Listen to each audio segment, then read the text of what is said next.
It's only a game. Why you have to be mad?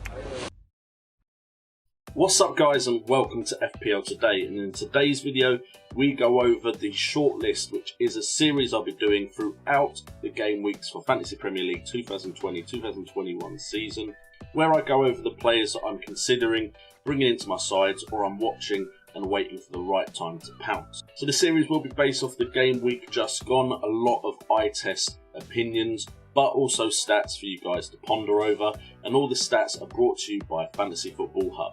All the data on FPL Today is brought to you by Fantasy Football Hub. Fantasy Football Hub is one of the fastest growing FPL communities out there that offers Opta stats, fixture tickers and fantasy football articles to help you in not only the FPL but every other version of fantasy football that is out there. If you want access to all of this, make sure to check out the link in the description down below to sign up for Fantasy Football Hub. You won't regret it. So let's get straight into this video, and we start off with the Liverpool Leeds game, and the player we are going to be looking at is Jack Harrison. Now Jack Harrison had a very good game, but Leeds in general had a good game as well. Now of course I could talk about Mohamed Salah, but we all know the pros and cons of Mohamed Salah as a player, and the likes of Virgil van Dijk, although he did make that mistake which led to a Leeds goal by Patrick Bamford, we also know what he is capable of in the air as an attacking threat. So those players are definitely players that are on my watch list, but I won't be delving into too greatly. I think there's a lot more interest for me right now in trying to figure out which Leeds players to bring in. What I did notice in this game is that Leeds have a very high forward line with usually around 5 players in it, which meant the likes of Calvin Phillips, who looked very good as well, could pick up the ball just in front of the defence and look for a long ball outlet to the likes of Harrison and Costa, or Hernandez and Klitsch, who seem to just look for pockets of space to make themselves available to Phillips in. Leeds' first goal came from a play exactly how I just described, where Phillips picked up the ball, Harrison made a run in behind Trent, Phillips found the ball, and then Harrison had a lot to do still, went past 2 Liverpool defenders and managed to score at the near post. Another bit of play that had me interested in some of the players that I saw was a play by Helder Costa, who had the ball and managed to find a run of Klitsch running into the box, a late run into the box, and he picked up the ball and hit it home brilliantly. This Leeds side look like they have a lot of goals in them, and potentially with the way they play could be conceding a lot of goals as well. But it's about trying to figure out who will be the player to score the majority of goals, which could be difficult. Now Bamford is still in the side and did score 16 goals last season, but there's a 5.5 million midfielder slot in my side that I wasn't too happy with St. Maximin's performance in, and Harrison could be someone I look at in this position. At the bottom you can see that I'm also keeping an eye on the likes of Phillips, Costa, Klitsch and Koch, who was a defender that found a brilliant long ball to Harrison, which did end up in Trent Alexander-Arnold putting the ball into the back of the net. However, that goal was disallowed because of an offside. But right now, Harrison probably is just at the top of that list of players I'm looking at, with 7 points in the game against Liverpool, 90 minutes played, 1 goal, no assists, only 1 shot, so that's a pretty good goal conversion rate, and an expected goals of 0.16. But I'll be very interested to see how they do in their next game against Fulham, because I think that will give me a good gauge over how they'll play against a lot of other sides in the league other than someone like Liverpool who are in the top 6. We then move on to the Fulham versus Arsenal game, and a game where a lot of people have the captaincy armband on Aubameyang. Now Aubameyang did look good in this game and of course is in my side and will be someone I'm considering season long, but the player that really stood out to me was Willian, who looked to run the game for Arsenal, and set pieces also seemed to be nailed on as his. That is an assumption of course, but from what happened in the game that seems to be the case. Willian was fortunate with his first assist, which could have been a goal. He got the ball in the box after a bit of a scramble, shot it, keeper saved it and the ball fell to Lacazette. But then he was responsible for the cross that Gabriel scored, and also for the ball that found Aubameyang out wide on the left, and he did his trademark cut in and score with his right foot into the far corner. Bellerin is also a player that I like the look of. He seemed quite advanced in this game and potentially is someone that could be a decent asset at his current price, but Willian really kind of stole the show in this one, and you can see that by his 3 assists, 14 points from 75 minutes played.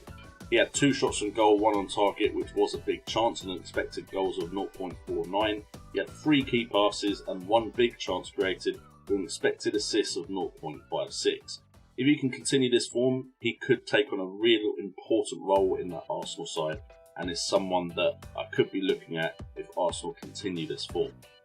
However, this was a game against the Fulham side that did seem very unorganised, and I do want to see how Arsenal do against some tougher opposition, but all signs bode well because their next game is of course against West Ham. Which is a great segue into the West Ham versus Newcastle game, where there were a couple of players that I really liked the look of. Callum Wilson was a player I took a last minute punt on, which paid off for me for game week 1, but I've also liked the looks of Hendricks, who seemed very advanced, especially for his midfield price of 5 million. He took his finish very well and was also there to knock the ball on that allowed Callum Wilson to score. And then we also have Jamal Lewis, who looked very good as well for a left back, and he seemed very advanced and had some good delivery into the box, and potentially could form a good partnership with the likes of Fraser when he comes in and Callum Wilson. I'm also interested to see if Manquillo keeps that right back spot, because I feel like the right back got into good positions but didn't have the delivery or composure when he got into those positions to make anything happen. So I'm interested to see what happens in the right back berth for Newcastle as well, but Jamal Lewis definitely looks good. But the player we'll focus on the stats from is Callum Wilson, because I think he really changes how that Newcastle side look going forward. He's a player that likes to get in behind. A lot of times I saw the Newcastle players not really keeping up with him, which meant he didn't have a pass to make when he got the ball in the final third. Once Newcastle understand how to play with Wilson a bit more, this could change. We could see the likes of St. Maximin, Almiron, and then Fraser when he comes in, who of course does have an understanding of how Wilson plays. They could be keeping up with him, getting into the box or overlapping runs, being more involved when Wilson gets the ball in the final third, so that would be very interesting to watch. Wilson in game week 1 got 8 points from 85 minutes played, 1 goal. He did have 4 shots on goal, 1 on target, which was a big chance, and expected goals of 0.51, with 2 key passes also made. And he just looked hungry, and I'm very excited to see what Wilson can do in a Newcastle shirt.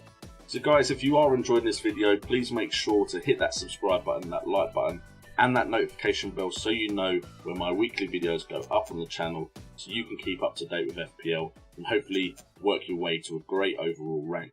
And also in the comments down below, let me know how your game week 1 went, and we can discuss it in the comments down below. I'll try to get back to as many of you as I can, and let's continue with the video. The next game I want to focus on is West Brom versus Leicester, which ended 3-0 in Leicester's favour. Now West Brom started with a 3-4-3, which was a bit of a surprise to me, because that's not anything that my research had suggested would happen when I looked at their championship season. To be fair, I'm not sure if that 3-4-3 was a factor in how West Brom played, but after a decent start they seemed to drop off and just kind of be forced back by the pressure that Leicester were putting on them. That being said, Leicester didn't necessarily look like they were going to score. Harvey Barnes, who looked good in this game and is a player I'm watching, did get himself into the right positions, but seems to need to work on his composure to finish those chances better. Pratt also looked very good and was getting into good positions as well, and managed to get an assist for the first goal. Vardy, of course, didn't really have much to show for in this game until he got those penalties, which he converted both of them. And Justin did look decent, getting far forward with some decent delivery into the box, and he was also the one that won the third penalty that Vardy put away.